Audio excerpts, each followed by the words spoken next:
ওটার ভিতরে আসলে 10 জন 12 জন এপার থেকে ওপার যাওয়াটা একটা রিস্ক ভিতরে হয়ে যায়। আর এরকম যদি বড় বড় যদি জাহাজ যেতে থাকে তো সেই ক্ষেত্রে ওই জিনিসটা আরো বেশি ভয় লাগে, কারণ যখন জাহাজগুলো যে অনেকগুলো স্রোত থাকে আর কি, তো স্রোতের কারণে আর কি ভয় লাগে। তো আজকে ফাইনালি আমাদের সাথে যে কাজটা হয়েছে তো সেটা হলো যে আপনার দিয়াবাড়ি ঘাট থেকে ওখান থেকে যাওয়া দোষলাম, তো ওখান থেকে যেতে পারি না, কারণ ওখানে নৌকা ছিল একটা, লোকজন অনেক বেশি ছিল, তাই ওখানে পরবর্তীতে ঘাটে চলে আসছে। আমার সেম কাহিনী, ওই 10 জন ছাড়া আর কি নেবে না। তো আমাদের স্টুডেন্ট আর কি সকালবেলা ওটা আপনাদের সাথে শেয়ার করার চেষ্টা করতেছি। তো ওখানে যাওয়ার পরে 10 জন, মানে এই যে ছোট্ট একটা নৌকা দেখতেছিলেন, তো এটার ভিতরে যদি 10 জন ওঠে তাহলে নৌকাটা কতটা রিস্কের ভিতরে থাকে। তো একটা কথা বিশেষ করে কি, সেটা হলো যে মানুষের কোনো দাম নাই, তাদের কাছে টাকাটাই মূল্য হয়ে গেছে, ওটাই মনে করি আমি। কারণ এখান থেকে আমি বলছি যে 5 জন যাবো, খারাপ যে আসে থাকবে না, আমাদের 10 জনই নিবো, 10 জনই যেতে হবে, তাই ওনার সাথে অভিমান করে চলে আসি। আসার পরে আর কি তারপরের গাড়ি আসলাম, তো আসার পর অবশেষে ফাইনালি আর কি 6 জন আসছি। তো 6 জন আসার পরে যে এখন যেতেছে ওপারে। আর দিয়াবাড়ি ঘাটে নদীর এপার থেকে ওপারে যাওয়ার জন্য প্রায় 5 থেকে 6 মিনিট লাগে। তো যারা দিয়াবাড়ি নদীর পাড়ে আসতে চান, কাশফুলের ভিউ অনুভব করতে চান, তারা মিরপুর থেকে আসতে হলে অবশ্যই আপনাদের মিরপুর 1 নম্বর থেকে আসা লাগবে দিয়াবাড়ি ঘাটে। তো ঘাড়ে ওখান থেকে আসলে 10 টাকা বাস ভাড়া নিবো আপনাদের। আর যদি আপনারা অটো দিয়ে রিক্সা দিয়ে আসেন তাহলে 30 টাকা নিবো। তো ওখানে 30 টাকা। আর যে দিয়াবাড়ি ঘাটের এই পার থেকে যদি ওই পারে যা ক্রসিং করেন, তো সেই ক্ষেত্রে লাগতেছে আপনাদের ভাড়া গুনতে হবে 10 টাকা। টোটালি 40 টাকা হলে আপনারা এরকম সুন্দর একটা উপভোগ করতে পারবেন, উপলব্ধি করতে পারবেন কাশফুলের ভিউটা। তো আর কিছুদিন পরে আর কি মানে কাশফুল গুলো ফুটবে, এখনো কাশফুল গুলো ফোটে নাই। এখন যে অবস্থা আছে মানে কাশফুলের সবুজ প্রকৃতিটা আসলে অন্যরকম একটা অনুভূতি। আর বিশেষ করে নৌকাগুলো যখন এরকম স্রোত থাকে ওই জিনিসগুলা অন্যরকম একটা আবেগ ঘনমুখ হয়ে যায়। আর যদি পুরো পশ্চিম নদীটা আপনাদেরকে দেখাই, যে পুরো নদী অবশেষে মানুষের দুর্গতি এখানে বেশি দিন আর থাকবে না, কারণ এখান থেকে এপার থেকে ওপর ব্রিজ হয়ে যেতেছে। আর যখন ব্রিজ হয়ে যাবে তখন এই কষ্টটা তাদের আর কি থাকবে না। তো যারা ওই পারে জীবনযাপন করেন তাদের আসলে অন্য থেকে স্ট্রাগলের মধ্যে হতে হয়, কারণ নদী ছাড়া কোনো বিকল্প পথ নেই ওই পারে যাওয়ার জন্য এখান দিয়ে।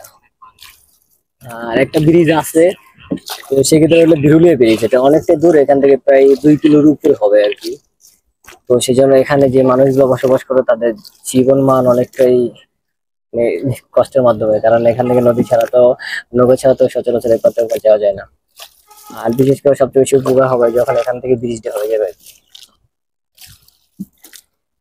আজকে ওয়েদারটা অনেক সুন্দর, কারণ কোনো বৃষ্টি হওয়ার সম্ভাবনা নাই। কিছুদিন যাবো ঢাকাতে প্রচুর পরিমাণ বৃষ্টি, জাস্ট মানে 5 মিনিট আগে যদি বৃষ্টি না থাকে তারপরে আবার বৃষ্টি শুরু হয়, এরকমটাই সারাক্ষণে বৃষ্টি পড়তেছিল। তো বৃষ্টিটা আসলে অতিষ্ঠ হয়ে গেছিলাম, তো সেই দিকটা থেকে অনেকটাই ভালো এখন মনে করি এটা।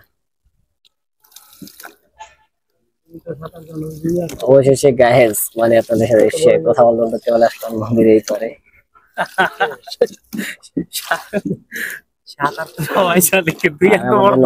বর্তমানে মাটি নিয়ে প্রায় আছে যে 7 জন।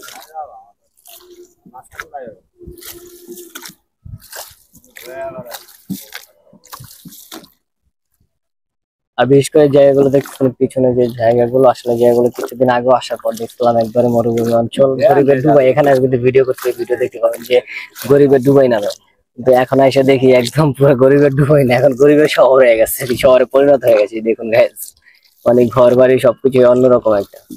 আগামী 2-4 বছর পরে দেখবেন যে আরো চেঞ্জ হয়ে যাবে অনেকটাই। আর আপনাদেরকে নদীর এপার থেকে পলচিংটা যদি দেখাই, যে দেখুন অনেক বড় এপার থেকে এপার পর্যন্ত। মোটামুটি নৌকাতে 5 থেকে 6 মিনিটের উপরে প্লাস লাগে আর কি এখান থেকে ওপারে আসতে আর কি।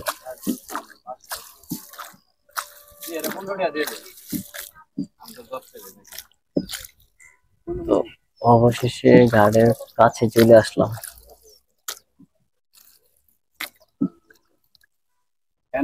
আজকে শুক্রবার, এই জন্য আর কি এরকম ওরকম ভিড় যাত্রী প্রচুর পরিমাণে এখানে থাকে সবসময় সচরাচর, একটু কম আছে। তো অবশেষে ঘাটে ফাইনালি চলে আসলাম, আর এটা হলো দিয়াবাড়ির ঘাট। এই মাঝি মামারা নৌকা দিয়ে দাঁড়ায় আছে তিনটা।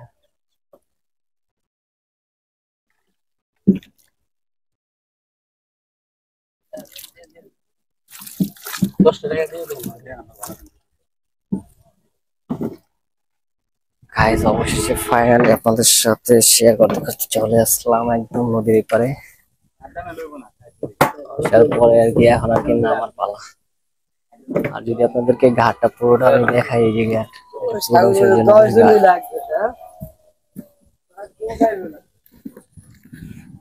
এখন আর কি নৌকা থেকে নামার পালা গাইস, নামতেছি। ভাই টেকাটা দেন ভাই জায়গা। তো এই যে ঘাটে আসলাম, আসার পর এখন আর কি চলে যাই। আর এটা যদি আপনাদেরকে স্টোরিটা শেয়ার করে যে দেখুন,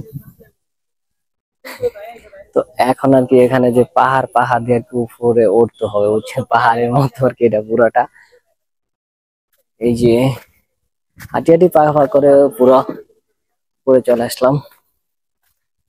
আর এই সেই গরিবের ডুবাই, যেটা আর কি কিছুদিন আগে মরুভূমি অঞ্চল ছিল, তো এখন এটা শহরে পরিণত হয়ে গেছে। এই দেখুন, মানে এখানে কিছুদিন আগে 4-5 দিন, প্রায় আপনার 6 মাস থেকে 8 মাস আগে আর কি এখানে ভিডিও করছিলাম যখন, তখন এই জিনিসটা পুরো মরুভূমির মতো পরিবেশ ছিল আর কি। তো আমার পেজে ঢুকলে ভিডিওগুলো দেখতে পাবেন। আর এখন 6 থেকে 8 মাস পরে এসে দেখি পুরো গরিবের শহর চলে আসে হয়ে গেছে এখন আর কি। যে ইট পাথরের নগর থেকে চলে আসলাম গ্রামের ফিল উপভোগ করতে, তো এখানে এসে দেখি তাই এখানেও ইট পাথরের নগরই হয়ে গেছে। তো এই যে দেখুন কারণ এটা পুরোটাই এরিয়াটা অনেকটাই বড় আছে এখানে।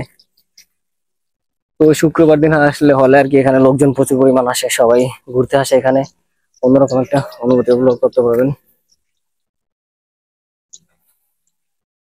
আর বিশেষ করে যে দেখুন গ্রামের শাকসবজি,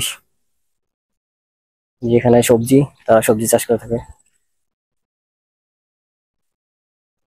তো গাইস আজকের ভিডিওটা এই পর্যন্ত, সবাই ভালো থাকবেন, সুস্থ থাকবেন, ইনশাআল্লাহ দেখা হবে কোনো ভিডিও।